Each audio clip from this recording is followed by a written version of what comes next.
Hi everyone, Tracy here. Today I thought I'd share with you my letter I made for a Halloween banner swap. I've never made one of these before. I've never been in one of these swaps before, so I thought this would be fun to do. Gale from the Happy Stamper, she put it on, and if you haven't seen any of her videos, you should go check her out. She's so cute. She puts a smile on my face every time I watch her videos. She said, what you have to do is you have to make 9 of the same letter, and then you'll ship her 8 of them, you keep one, and then she sends everybody else's letter, so you'll have a whole banner that says Halloween. And plus you get to see how everybody else had made their letters and like to see what the other crafters are up to and new techniques. It's quite interesting, so I'm excited to get mine. The other thing I have to do is apologize to anybody waiting for my letter, because I totally forgot I signed up for this. My dad passed away over a month ago, and I totally forgot, with everything that was going on and me having to, get all his stuff in order. I forgot about it, and then Gale, excuse me, contacted me, and I told her what happened, and she told me, don't worry about it. And then I found out she was going to do my letter, and I thought, well, for one thing, that's not fair. She already did her letter, and 2, I should do something, focus on something good. And I hadn't crafted or done anything for like a month and a half, so I figured this is a perfect opportunity. And I'm glad I did. I had really a lot of fun doing it. Now I'll show you the tag, and then I'll show you how I did it. So here's the tag, and excuse me, I used my Cricut for the shape and the letter, and I used the storybook cartridge, and I popped the E up, and I popped up one of the tags here. And I inked around everything. I ink everything, it seems now. And this is supposed to be a vintage theme. I don't know if I succeeded with the vintage theme, but I like how it turned out either way. I used one of Tim Holt's the ticket dies and his stamps. I just got those when I was away. And I made a little bead with a skull on it. And I embossed all the spider webs. I hope you can pick that up. It's pretty neat. And then I used the Martha Stewart punch. And then I put diamond glaze on it to make it look shiny and make it look like steel. And then I dangled a little bat off of the corner. I wanted the bat up here, but I didn't realize it was going to be so big. And put some of this moss, I guess, I'm not sure what it's called, in there. And then stuck these hands in here. My daughter says I should stick a foot in there. I might do that, who knows. And then the back, I just stamped this. I embossed my little 3-heart stamp. I usually put that on everything I make. And this here is a place card. There's the 2 attached, and I guess you folded it and put it for a place card. But I cut them in half, and then I stamped and embossed the boo on there. And then that has all my information in there. So there's the finished tag, and I will show you how I made it.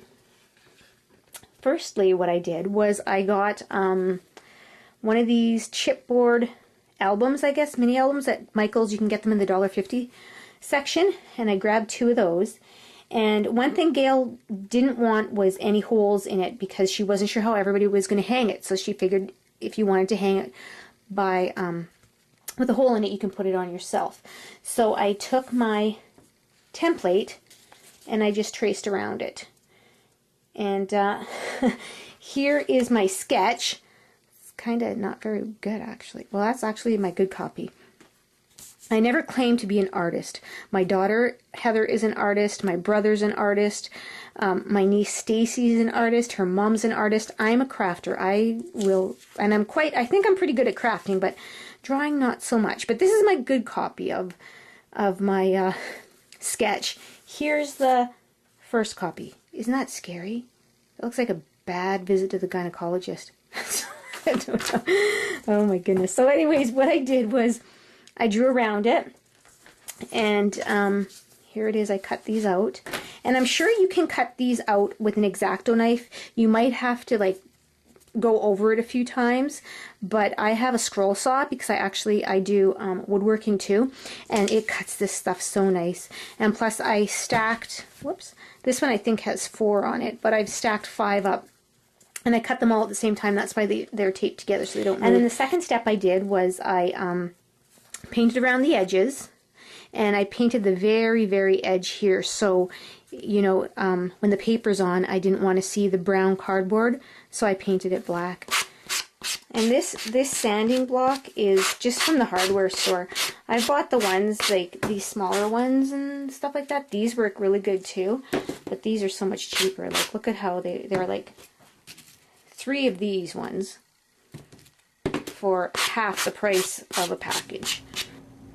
Okay, so I embossed the gray color, and I embossed this one. First I stamped it, and then I embossed it with iridescent sparkles. That's kind of neat. And then this one here I just embossed with black embossing powder. I like both of them, but I tend to like this one just a little bit more. And then after that, what I do is I took the Vintage Photo Distress ink, the Tim Holtz, and there's a bubble in there, but once I put the initial on it, you won't notice it.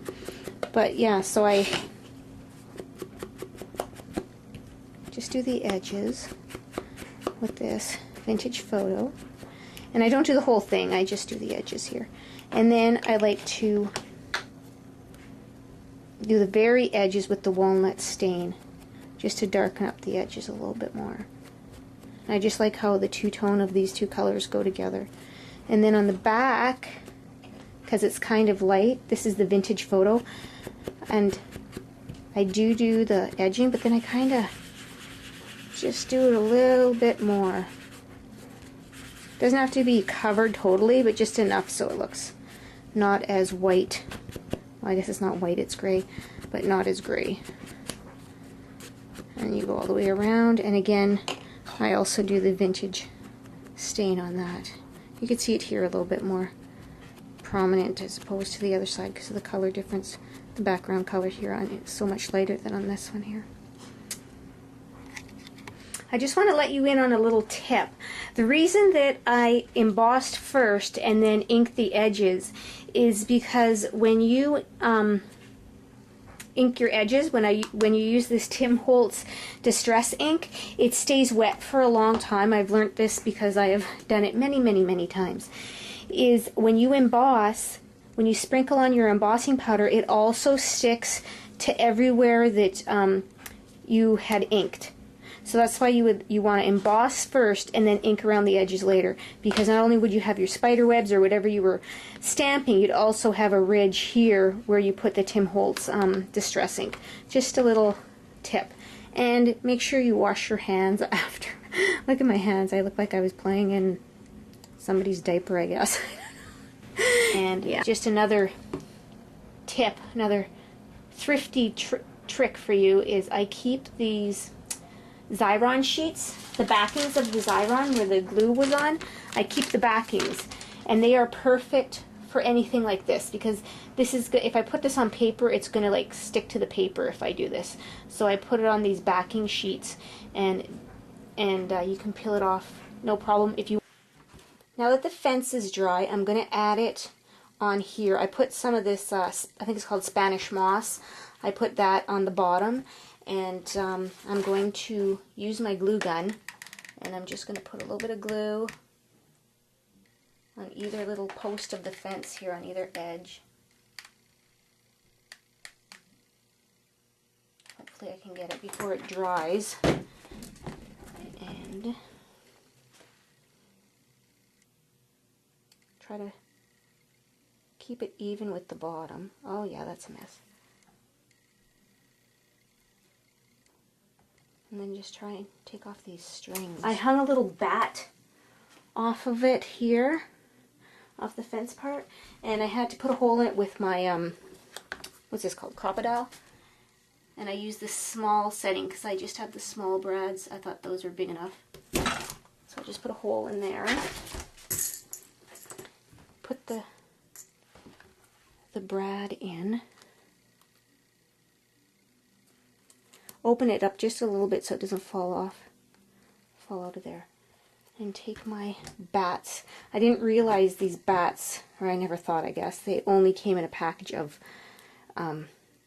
8, and I needed 9 of them. So I guess I'll keep the last banner without the bat on it, and then I'll just go and buy another package of them. I'm sure I could decorate the house with the rest. And then the next step is these ghosts. I bought these ghosts because I thought they'd look cute on here. And they came white, and I didn't want them pure white. I think they're too bright. So I inked them up. What can't you ink up? Like, seriously, I think you can ink everything up. So I inked up the back just a little bit, because you might see part of it. Let's see. Yeah, you're going to see his hand. So, but I don't want it like really dark. I just want the edges of it. So I'm going to edge up the edge of the ghost with the ink. I want it still that you can tell that it's a ghost, but, and then I will just put some glue on here and hide them under here. I'm going to have to go through this and get rid of all these little stringies. Then I have to figure out I keep losing my scissors. I gotta cut the arms off of these bodies. I know it's kind of morbid. I should not be using these scissors. Seriously, I use these scissors for everything. There we go. And then I put a nice big blob of glue on them.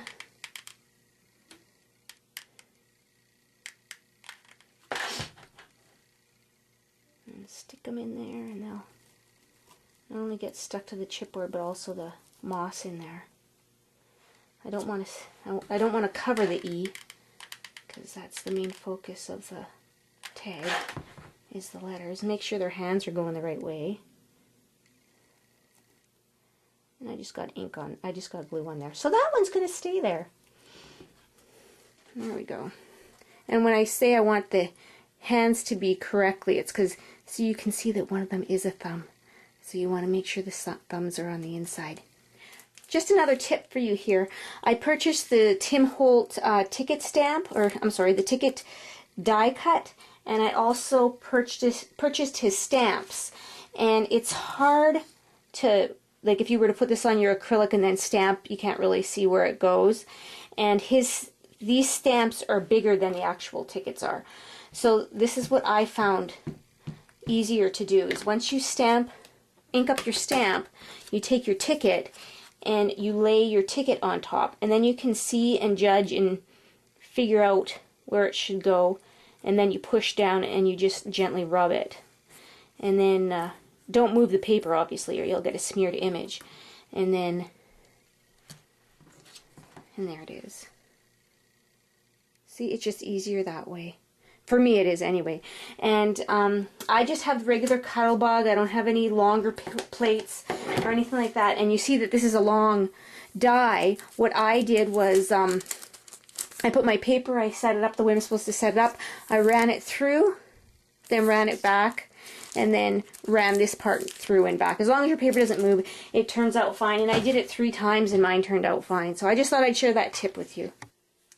Well, I'm finished all of my letter tags for Gale's Halloween banner swap, and these were really fun to do, I'll tell you. They were a lot of fun. It was kind of like a mini album, except all the pages were almost the same. And these ones, a few of them were different. Like, here, let's see this one here. This one here has the sparkle embossing powder, and this one has the black embossing powder. And also I ran out of body parts. I was going to just put one hand sticking out of the ground, but I decided to put 2, so I ran out of body parts, and it was too late. I wasn't going to, well, actually it was too late. The stores were probably closed, and so I had some other body parts. So this one has a skull, and these ones have arms. There's a few with the skull, I think 3. And because I ran out of those, the body parts, I never did get to finish one. So I'll just keep mine. Mine's almost finished except for maybe 2 things. But these ones have to be mailed out. I have to get these out by tomorrow. I told Gale that I would send them out in Friday's mail. So these will be off to you soon, Gale. I hope everybody who receives them enjoys them, and I am very excited to see what everybody else has done. Can't wait to get the banner up on the wall. Well, thanks for joining me. Bye now.